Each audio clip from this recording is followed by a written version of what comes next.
What's up, guys? Welcome back to our channel. It was a nice run of fixtures last week, man. I'm interested to hear your thoughts, man. Before we move on, just want to say like the video, subscribe to our channel, and click the magnifying bell so you can be updated on each of our releases. Now to the big game: Arsenal versus Manchester United. Beat and teach. What's your thoughts, man? Wonderful game. If I beat up some little side, make them say, yo, them thing Lily. Declan Rice not the midfield. So, talk about the game, man. What's your thoughts? Goals from Declan Rice, goals from Gabriel Jesus, Odegaard. What's your thoughts, man? It's a little jammy game for me at least. But it's what I expected. I expected a 3-0. Got it 3-0. So I kind of like 4, but 3 is still damaging.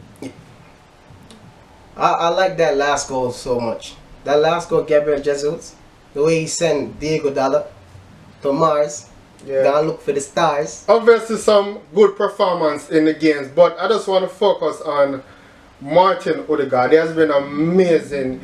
He has looked top playing that game.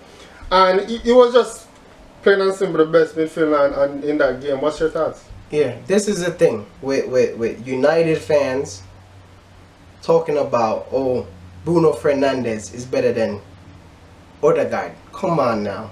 Anybody with ball sense could see that Odegaard is level above Bruno Fernandes. All Bruno Fernandes does is just complain, moan, and cheats. That's all he does in the game. Each time he plays a big 6 game, hide. Always hiding. Odegaard. Every time you need a captain to step up for Arsenal, who steps up? Odegaard. Come on now. How you gonna say Bruno Fernandes is better than Martin Odegaard? Passing, shooting, scoring goals, levels above Bruno Fernandes. Anybody who say Bruno Fernandes is better than Martin Odegaard, something is wrong with your ball knowledge. Yeah. Simple. Keeping on Odegaard, a lot of people have doubts when they gave him the captaincy because of his age, but my God, man, the way his mannerisms on the field, you can tell that guy is a leader, man. Props to Mikel Arteta and that. Martin Odegaard fits Arsenal. Captain-wise, the way he prolonged with himself, you could see that that's an Arsenal guy. And you got to remember, we paid 34 million for him. Wow. 34. Martin Odegaard. That's a bargain. That's more than a bargain, but that's robbery. That's robbery, bro. How much they paid for Bruno Fernandes for moaning? 60, 70 million? Come on. That's why you have a thing called wonder kid. A lot of these wonder kids who people deem not good enough or deem can't finish. All they need, man, is that one club, bro. All they need is that one club. And one manager who believes in you. Honestly. And this is the thing too. A lot of people not giving Mikel Arteta his props that he should be getting. For choosing all these players, building them to that Arsenal team, building the Arsenal team to the way it is right now. Come on now. Yeah, and in that game, I can sense that Havertz is now getting the manager tactics. Even though he had a very poor miss, when I watch that game, I see that now he's kind of understanding how the manager wants to play. Because last season, after a few games, the Arsenal team was just playing like they don't know what to do. Now I'm kind of sensing that Havertz is kind of finally getting. And this is what I was saying to you last week when I said you need game time. You got to give the guy game time. You got to give him a little time to bed into the team. I'm not going to say that he performed as well as how we think, as well as I think that he should be performing in that game. Because he cost us that game. He cost us the goal. You're talking about United? Yeah, he cost us the goal, the first goal. He should have scored that goal that he got. Come on now. Anybody could see that he's supposed to be scoring that goal. But I'm still not gonna be like, oh, Havertz out. I'm gonna give him time. King Kai to the world, man. I mean, this game was very close in a sense that. Let's talk about the offside, which United fans are complaining about, which is definitely an offside.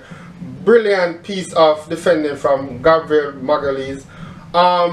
That game, at that point in the game, was 2-1 United leading in the 80 something minute. The game could have turned out anyway, but that's a moment of brilliant defending from Magalhaes. What's your thought on that point? United fans are saying it's offside. What do you think? You know the funny part of it? When I just seen the first play, that same segment of play, I said it was offside. Without the VAR, I just said it. Because I don't know why. Like I said to people, I got them 50-50, bro. I just seen it at offside. Short cameo. But what's your thought on Ireland? I thought even though it was a short cameo, his all up skills were great. It was very physical, athletic player. What was your thought? I think he did a good for his first game, first cameo. Yeah, but I'm not gonna give you my full prediction on this player. Oh, I'm gonna be like, oh, first game he's a top player. No, that's his first game. I gotta see say 5 games for him before I could give my full judgment on him. Gabriel Jesus, that goal, man. Send some boy down Mars. Go look for the stars. And who was the assist again? I think it was the player that came Fabio Vieira. Yes, two games now back to back. He's been performing, man. Yeah, Fabio Vieira be knocking at the manager's door like, oh, yep, I'm performing. It's my time. Yeah. No. Wait. And I've seen a lot of these Manchester United fans complaining about, oh, we cheat to win that game. That's a offside. That's for one. Facts, yeah. The penalty shot that I've seen you guys complaining about, that's not a penalty, bro. Stop. And I've seen you guys complain about Saka should get red card. How could a guy get red card for you fouling the guy, you push the guy in his back, he's falling down on the ground. He's falling down on his ground, his foot is going to go up and hit the guy. That's not a red card. In that same game, Aaron Wan-Bissaka kicked Eddie Nketiah in his head. Come on now. That's a red card. Always are going to find problems. They think they're the king of football. You know, they see themselves as a higher fan base than everyone else. Everything should be perfect for United. Now I want to talk about what I really didn't want to talk about. Chelsea, disappointed loss. I'm very disappointed. I'm very mad because this is unacceptable and it's all the manager's fault. I'm going to go deep into that, but before I go deeper, what's your thoughts? That what you said there is all the manager's fault. It's him, and I can explain. This is the thing. I don't feel it's all the manager. You gotta remember, you got a lot of players on that team. You gotta set up the team to win. You got a lot of players on that team to be performing. How? Come on. And I agree with you. But if he doesn't play them, it's the player's fault. Nottingham Forest. You got a Forest beating you 1-0. Because of I'm the sorry, manager? Miss Jackson. Because of the manager. Ain't for real. What I told you about Michael Jackson. Jackson. Of the manager. Jackson 5. Him not ready, brother. He did well. Apart from that miss that he definitely should have scored, he did well. Literally, Timo Werner went in black. That's Michael Jackson. Alright, complete foolishness. But let me make my point now. To Mauricio Pochettino, what are you doing? In the preseason, we played a few games and we didn't lose any. Some of the games that we played were Newcastle, Brighton, Dortmund, and those are good teams, not the best teams in the world. But we didn't lose any of those games. You are not a newcomer to the Premier League. You have been a successful manager in the Premier League in the past by playing 4-2-3-1, by sticking to certain tactics. You as a manager should implement your tactics in whichever team you go to. Why not Chelsea? In preseason, you were sticking to a way of playing, you were sticking to a formation.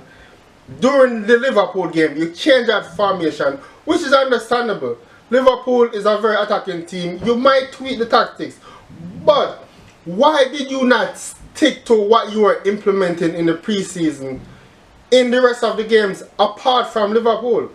And now a lot of people might say because of Nkunku injury, you might change the formation That's BS because players should adapt to your system. You don't change your system because the injury of no player, right?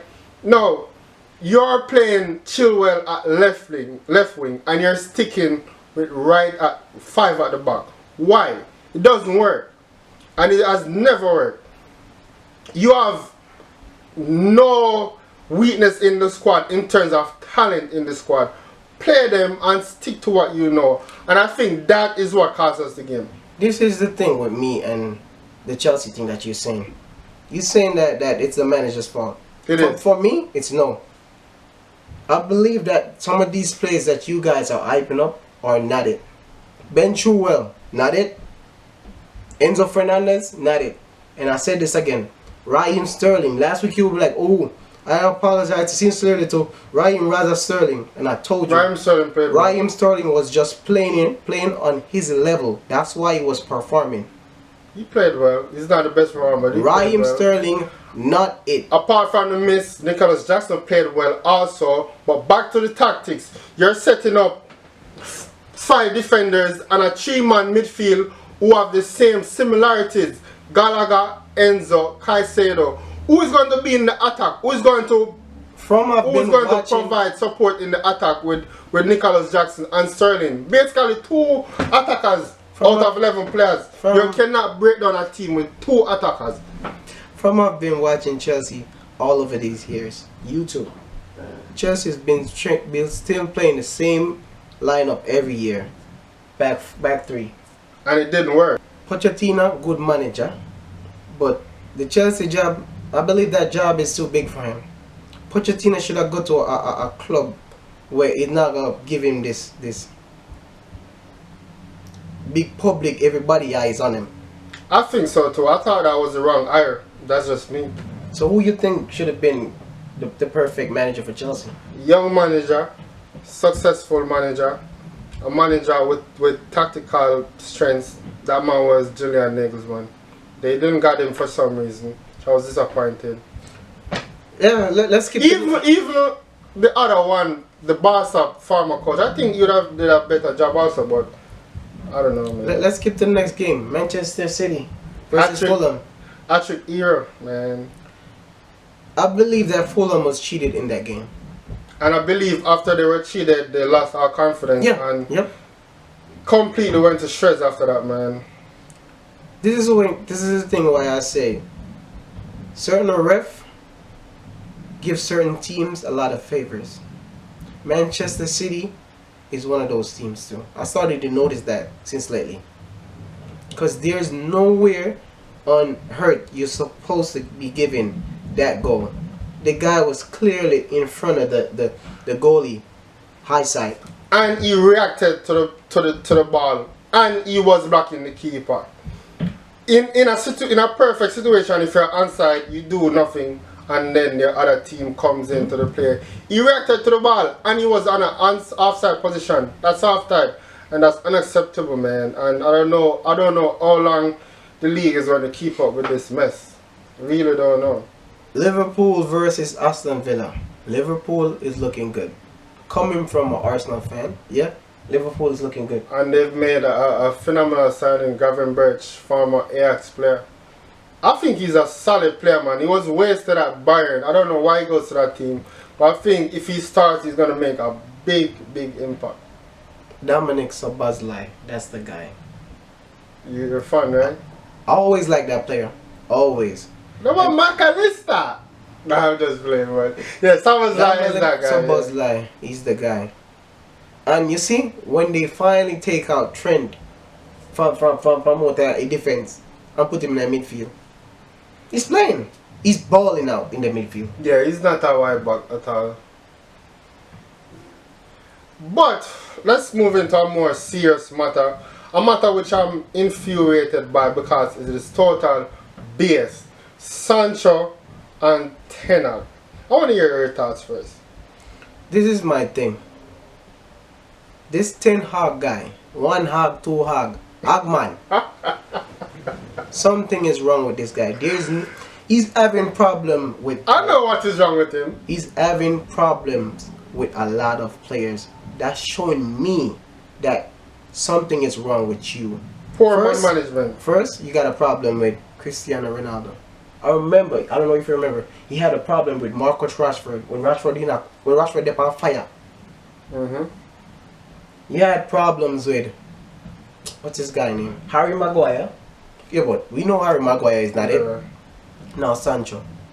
You wanna throw, are you gonna throw a guy underneath the bus when you publicly when you just lose to a big team like that? And I'm gonna jack you off that point, right? Notice last season and this season, the two biggest controversies was Cristiano and Sancho. Notice when those controversies come to light, when the team is not performing. You are using these players as scapegoats. There's no way publicly you should have made a statement like that to the media about Sancho. It is unacceptable, and it's always comes at that time when United is at its poorest. You're a manipulator, bro, and you're just not a good person. Management aside, based on the actions that you've done at the club, you're not a good person. You're saying this player doesn't perform well in training.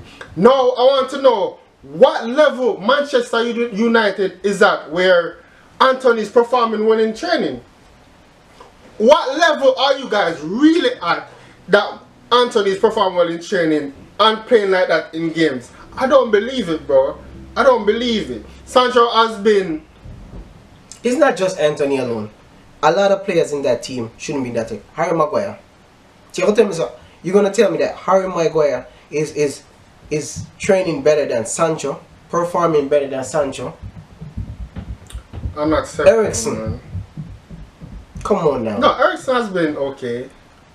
Yeah, but yeah, the level that he sets for certain players is not setting for certain players. You're using these guys as scapegoats, and it's not unacceptable. It's unacceptable, man.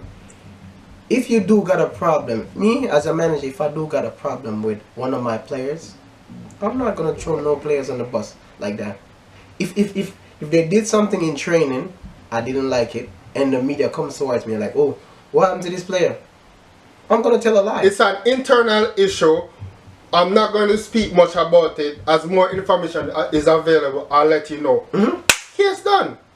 We do it off here. Yeah. Simple. Keep it in the Premier League. There's been some top managers in the league this season. Managers like De Zerbi, Hedeo, Brentford manager. There's been a high level of managers to pick from. I want to start with the top 5 managers, and I'll start. I think this is true. You might disagree with the placement, but the top 5 I think is actually factual. So number 1, we all know the bad man, Pep Guardiola. Number 2, I'd say Jurgen Klopp. He has won a Champions League with Liverpool, revived the team. Number 3, even though this doesn't make any sense right now, but I still have to give it to him because of his experience. I say Mauricio Pochettino. Disagree? So that's your opinion. I will give you my opinion after. Alright, that's number 3. Number 4, which might come as a surprise, but I think he has done a really good job, is Eddie Howe, Newcastle manager. Then at number 5, I'll put the young and upcoming promising manager, Mikel Arteta. Why do you feel like that? I strongly disagree with a lot of names that you mentioned. Number 1, Pep Guardiola. Number 2, Jurgen Klopp. Number 3, Mikel Arteta. Number 4, I think Mikel Arteta is too inexperienced. Let me finish. So far. Let me finish. Go ahead. Number 3, Mikel Arteta. Number 4, De Zerbi. De Zerbi's not in the top 5, is it?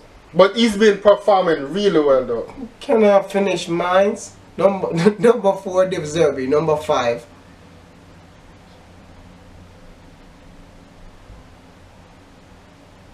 Anyone that's not Chelsea. Go ahead. Think about it. I mean, you have Eddie Howe, you have Pochettino, you have Eddie Howe. Solid. The reason why I don't... Yeah, I'm going to give you my reason now. The reason why I don't put Pochettino inside of it It's because he hasn't done nothing for me to put him there. In the Premier League? He has done nothing in the Premier League or nothing overall? He hasn't done nothing in the Premier League for me to put him there. He hasn't won anything in the Premier League for me to put him there. Yeah, he hasn't won anything. That's why, this is why I have a problem with you putting... No, but you have to base him on his performance. Look. Let me finish. This is why I have a problem with you when you said you put it above Mikel Arteta. Mikel Arteta have won the FA Cup with Arsenal. This season, Mikel Arteta have won the Community Shield with Arsenal. Last season, Mikel Arteta has done what a lot of people did expected from Mikel Arteta. He came second. Yes, we battled top position. Yeah, but we came second. Nobody expected us to come second. Mikel Arteta has revolutionized Arsenal, right, in the Premier League. Yeah. What if you have a manager that done that twice? That's good. Southampton, Graziano Pelle, the Sadio Mane, the Ward-Prowses revolutionized that team, sell all of their players to Liverpool. Why? Because of one man. Yeah, Wait. Second. Tottenham Hotspurs, one of the most worst managed team at an executive level. He has carried them to the Champions League final. In the last few years, Mikel Arteta, I put him at top 5. He has been an assistant manager. This is his first time as a head coach, and the first few seasons he was in what, the top 8 or top 6? I don't remember. You can remind me. Wait. And this man has carried Tottenham, one of the worst teams in the league, to the Champions League final. Mikel Arteta has never played a game, even the Champions League final. And yes, Arteta is in my top 5, but he's not over Marcelo Pochettino as yet. You hear what you said? You said revolutionize Arsenal, revolutionize Spurs, but yet still Mauricio Pochettino have not won anything yet. That's why I say I can't. He has won in Paris, but I really don't count that. Mauricio Pochettino, but he has more experience than Arteta. Alright. Let me finish. I can't put Mauricio Pochettino above Arteta. Arteta have won stuff in the league. We're talking about the Premier League. Which you have a point, right? But let's agree on two things. Yes, you have a solid point in that Arteta has won something in England, which Pochettino hasn't. But let's agree that Pochettino is a more experienced manager. Of course, he's been managed longer. Alright, so he's been case closed. Case closed. Yeah, but that doesn't mean that he's a better manager. To me, he is. Arteta is a better manager. To me, he is. You've been in a job longer than somebody doesn't mean that you're better than somebody, Jason. It's what you achieve in the thing. He hasn't won. What has De Zerbi achieved? What has De Zerbi achieved? What has De Zerbi achieved? He's in the top 5. Mauricio Pochettino isn't. What has De Zerbi achieved? We're talking about Mikel Arteta and Pochettino. No, but you're saying that for Pochettino to be good as Mikel Arteta, he has to achieve. What has De Zerbi achieved? We're talking about Mikel Arteta and Pochettino. Let's talk about the Ballon d'Or nominees. Your GOAT, Lionel Messi. Does he deserve it? Stop saying my GOAT. Is he the greatest football player of all time? Let's just skip this argument. Stop saying my GOAT. That's your GOAT, man. Cristiano Ronaldo is my GOAT. You're talking about the play. Let's talk about the Ballon d'Or thing. Ends up if your players are in that list. Hands up if your player has a top 3 nominee in the Ballon d'Or. Who's in the top 3 in the Ballon d'Or list? I'm talking this. Well, yeah, you're right. But bro, your team have one good season. The list doesn't mean anything. It has a list has over 20 players. That's not special, bro. Who you have in the top 3 when you say about this season? Not this season, but in the past. Jorginho. That means I was right. Right about what? Calling Henry's name. Yeah, you are. I didn't disagree with that. But you're bragging about a list of over 20 plus players that your players are in it. So that to show you that our players are ballers. And my players are ballers too. My players have won Champions League. Yeah. Which player in your team has that Champions League? Yeah, None. We talk. Yes. Which player in your team has that Kai Champions Havertz. Jorginho. League? Kai Havertz, Jorginho. They played. Listen. They play for Arsenal now. Kai Havertz, Jorginho. Which team they play for? Which team they won the Champions League with? Which team they play for? Which team they won the Champions League with? What was your question? Which player I got in my team that won the Champions League? Did he want them with Arsenal? And there we go again. The next question. Joke. You're a joke, You bro. asked me a question, I answered the question, then he's trying to ask me another question. People, you see how pathetic this guy is. Alright, so. Wait, I think we skip a game. What's your thoughts about that Tottenham game? Son hat-trick. Yeah, Son is on fire, man. Madison is on fire, man. That dude. You know my thoughts on Madison already. Yeah, that's Yeah, my so guy, man. back to Spurs, man. I really think, I don't know about you, I think they could have had a special season if Kane was there. I just think with this manager and at this time, they'd have done something different. I just feel it, man. I don't know, man. I don't think so.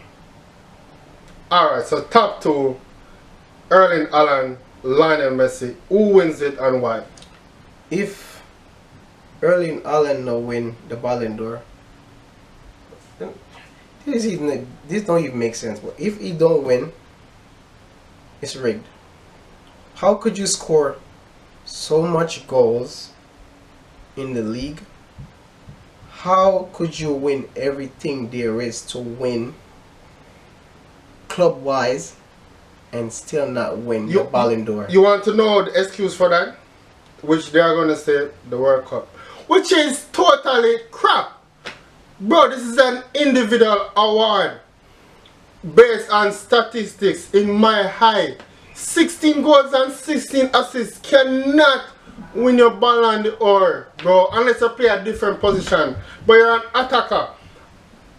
Haaland statistically last season was undoubtedly the best player in the world based on performance.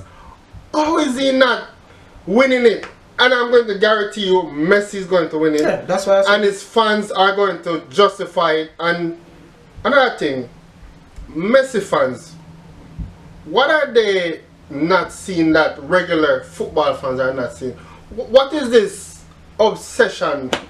It's not just what are they not seeing. The thing is this. So when you like a specific players, this is a Barcelona thing. Messi fan, Barcelona fan. It's a Barcelona thing. When you like a specific players, a specific player play for your team, they just see them. But So that's why they blind to seeing, oh, Haaland, any blind, any stupid, anybody who watch football or knows football will see that Erling Haaland should win Ballon d'Or. fact. 50 plus goal, won every trophy there is for him to win. But yet still he's not going to win it. And they robbed Lewandowski as well. Yep. Karim Benzema. No, the year that Lewandowski would win it, they gave Messi, I think. Karim Benzema. Or it was Benzema. Benzema. You sure? Yeah, Karim Benzema. No, man, I think Messi robbed Lewandowski one of those days. I'm not sure still, so Karim you Benzema. probably know more than me. But Haaland should win it, no doubt. And if you has reached this far in the channel, this was a really episode. Good episode. It's a good episode. I'm sorry, Miss Jackson. It ain't for real. Please, I'm asking you, subscribe to this channel, turn on the notifications, like this video.